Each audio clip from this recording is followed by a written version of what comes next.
Hello my sweet and lovely viewers, তো কেমন আছো তোমরা সবাই? আশা করি প্রত্যেকে অনেক অনেক ভালো আছো। আজকে আবারও চলে এসেছি নতুন আর একটি ইনফরমেটিভ ভিডিও নিয়ে।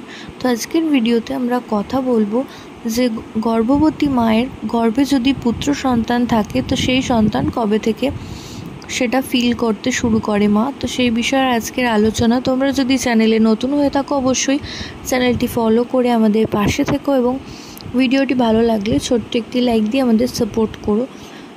তো মনে করা হয় যে গর্ভবতী মা যদি থ্রু আউট প্রেগনেন্সিতে খুব তাড়াতাড়ি অর্থাৎ ফার্স্ট ট্রাইমেস্টারের পর সেকেন্ড ট্রাইমেস্টারের শুরু থেকে যদি কোনো মা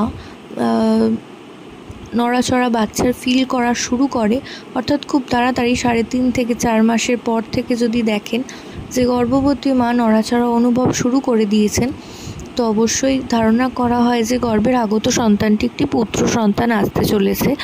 এবং অন্যথায় যদি দেখেন নড়াচড়া করতে অনেকটা সময় লাগিয়ে দিচ্ছে, প্রায় 5.5-6 মাসের পর বাচ্চার নড়াচড়া অনুভব করছেন, তাহলে কিন্তু আপনারা আশা করতে পারেন যে গর্ভের আগত সন্তানটি একটি ফুটফুটে কন্যা সন্তান আসতে চলেছে। এছাড়াও যদি দেখেন যে গর্ভে নড়াচড়া প্রচণ্ড বেশি পরিমাণে, অর্থাৎ যদি কাউন্ট করেন, যদি দেখেন যে 2 ঘন্টায় অন্তত 15 বারের বেশি নড়ছে, তাহলে অবশ্যই আপনারা কনফার্ম হয়ে যেতে পারেন যে গর্ভের আগত সন্তানটি একটি ফুটফুটে পুত্র সন্তান আসতে চলেছে।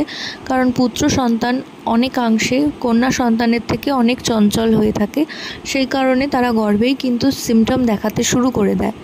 তো আশা করছি ভিডিওটা আপনাদের কিছুটা হলেও কাজে আসবে। প্রত্যেকে ভালো থাকুন, সুস্থ থাকুন এই কামনা করে ভিডিও এখানেই শেষ করছি। নমস্কার।